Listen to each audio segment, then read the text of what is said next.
the superior division of the traps and levator scapula. So stand behind your partner. Put your hands on the acromion process and push down.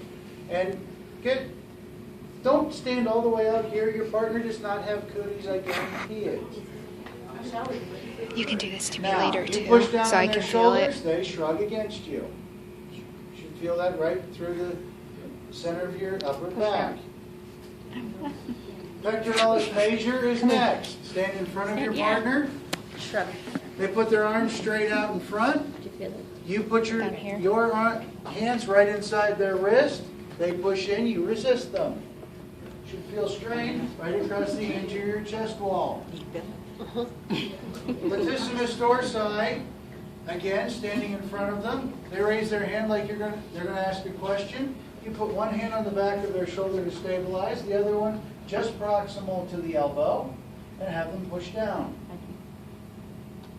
Should feel that right through the small of your back. Deltoid muscle.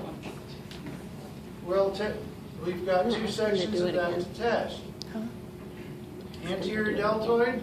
Put their arm, stand next to them. One arm on the shoulder, the other arm just proximal to the elbow. They hold their arm up. You push down.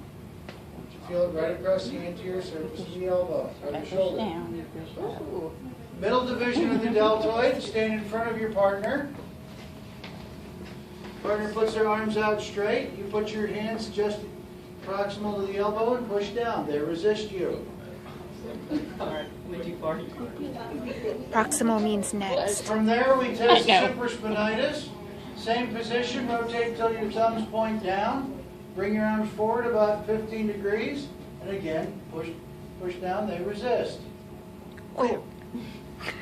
This is known as the empty can test because it's like you took a can of really bad stale beer and went like that.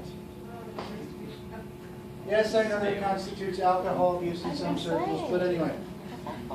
Biceps test. Standing in front of your partner, have them flex their elbow to 90 degrees. You put one hand on the inside of their wrist, one hand on the front of their shoulder, and pull out. They resist you.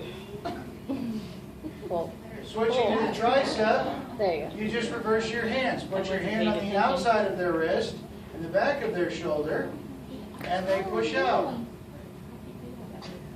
Again, make sure you have your hands in the right spot. Nobody wants to get punched in the nose. From here we go to the test we do in a seated position. Have your partner sit down. You don't even have to have it elevated. Two fists together like this. Put them just between their knees, and they squeeze.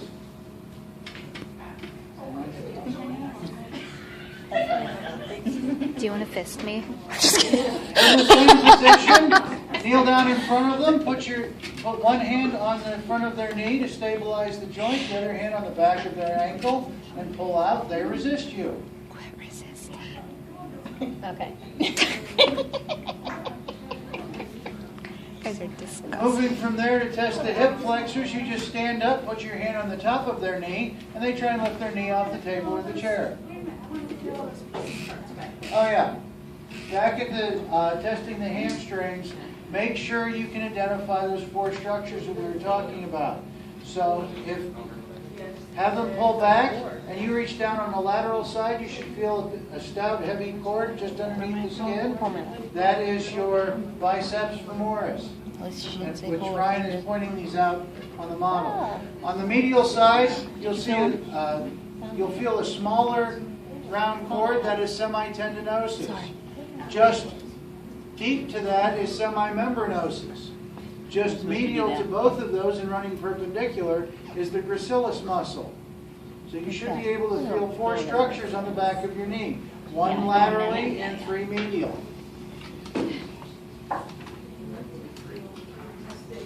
The only one we've left out is the quads.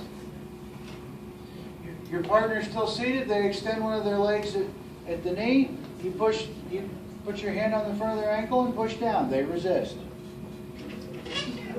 Oh. Questions on any of that? Can we do it one more time so she can... Oh no, you're fine. Me and her were going to go over it afterwards. I'll run through it with the three of you to make sure you all Okay. know. Okay. Does everybody have